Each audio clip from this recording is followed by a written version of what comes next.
Hey, all my Gemini friends. My name is Teri Hunter. I'm an intuitive astrologer, and I'm here today to talk about Jupiter's retrograde in your first house. This is taking place October 9th, 2024. Jupiter will be at 21 degrees, 20 minutes of Gemini in your first house, and it's going to retrograde back to 11 degrees, 16 minutes.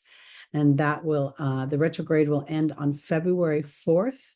2025, where Jupiter will then move forward and go through all these degrees once again.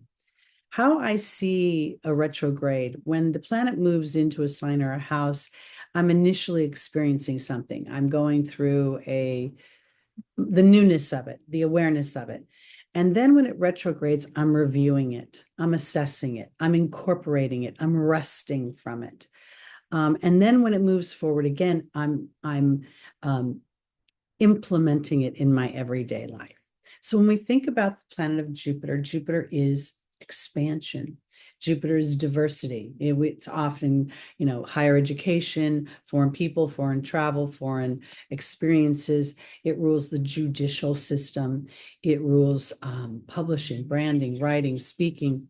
It rules turning your phone off and remembering to do that when you're doing a Gemini video. It rules wealth. Now, Jupiter is in detriment in Gemini. Its natural home is Sagittarius. So Jupiter has to come off the mountain of big ideas and implement these things into the everyday life, the Gemini everyday life of my thoughts, of my speech, of how people learn about me through my thoughts and my speech. It also has to do with the media I absorb, how I interact and communicate with others.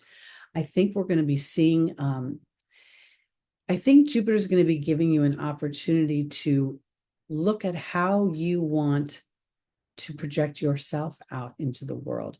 We know that Saturn is in your 10th house of Pisces, and that is really a combination of two things. Being the 10th house is a very public house, and it's in a very subconscious, almost invisible sign. So there's something about coming up out of the invisibility and into, how do I want to phrase it? Because it's not really about other people, it's about you. It's about how Gemini expands their belief system, their opportunities, their ability to prosper, and where the thoughts, the speech, the daily activities that tether me to lack or to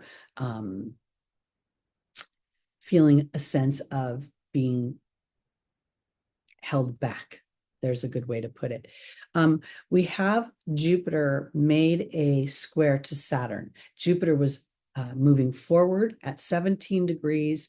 It made a square to Saturn retrograding at 17 degrees. Now, they were in conversation quite a bit in August. And this would be as we ramped up into the square, which is that tense moment where I'm literally at a fork in the road and I'm having to decide from my gut, from my heart, which direction to go.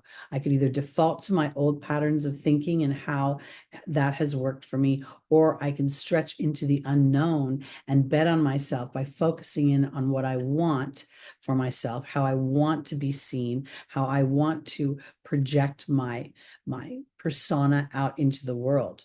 And so Saturn was retrograde at 17 degrees. Now, Saturn and Jupiter both rule things that have outside influences over us. Saturn rules government and the boss, the man, the people who, sign your paycheck.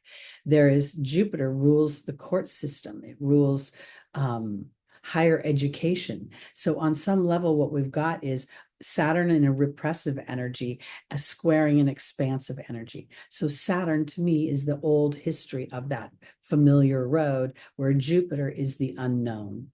Now, again, Jupiter is in detriment in your first house, but at the same time, while Jupiter is normally, kind of lofty, let's look at the big philosophies and ideologies of what I want to experience. This is where Jupiter has to come down and sort of put them in practical application. And this is the awareness of my thoughts. And if I'm telling the same story to myself over and over again, and yet expecting to attract a different experience. We also have during this time, Jupiter, as it goes retrograde, is making a sextile to the Aries. You're out to Chiron in Aries. Aries is your 11th house.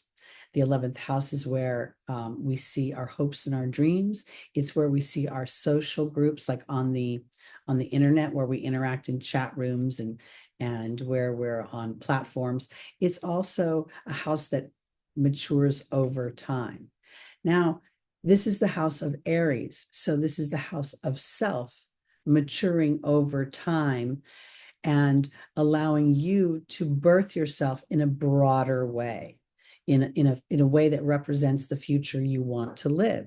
So Chiron, in a sextile to Jupiter as it retrogrades, gives me an opportunity to revisit my beliefs, and it's supporting me while I am reviewing the events that happened back in late July, August, and even into September, as Saturn was making its challenging conversations with Jupiter. We also see that, and I want to bring this up, the second time that Jupiter and Saturn will retrograde. There'll be 3 times. The second time will be December 24th, 2024. And we are going to feel this again as it ramps up. This time, Jupiter is retrograde and Saturn is moving forward.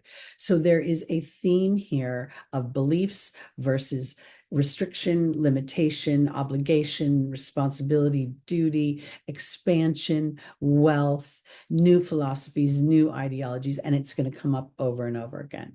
So we see that the players, your Pisces is your 10th house. How am I viewing myself? How is my public image representing what I want? How am I birthing my career? It's a very public house, the 10th house, and it's a house of leadership.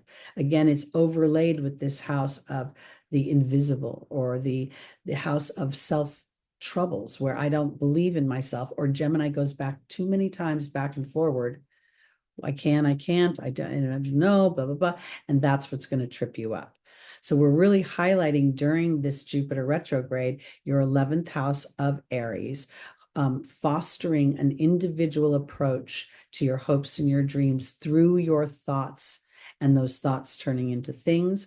The Pisces energy and Saturn retrograding in your 10th house gives you an opportunity through your awareness to connect to the divinity within you, so that the history that Saturn also represents can start to work for you on an intuitive level versus pulling you under on an experiential level.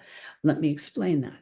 Gemini, you're so cerebral that you could go back into your memory bank as if those memories are coming into the future, like, oh, that happened then, so it's going to happen now. When instead, the Pisces energy could give you oh, I've experienced that before, I can sidestep that now. I don't need to go back and forth and deliberate over it. In early December, we will see Saturn station direct. And this is where we're really going to start to feel that when stations direct at 12 degrees, this is going to be on the 2nd of December, the actual exact square when Jupiter is retrograde and Saturn is direct is on the 24th, but we're going to feel the energy as Saturn slows down and stays at the 12 degrees. Now that 12th degree is the Piscean degree.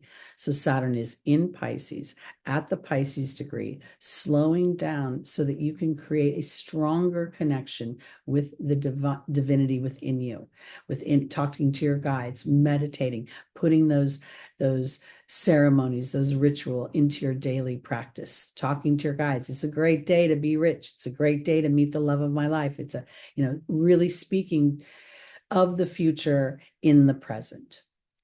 Okay. So that is it for me for Jupiter's retrograde. Again, the main themes to me are similar to the things you were experiencing back in late July, August, and even early September.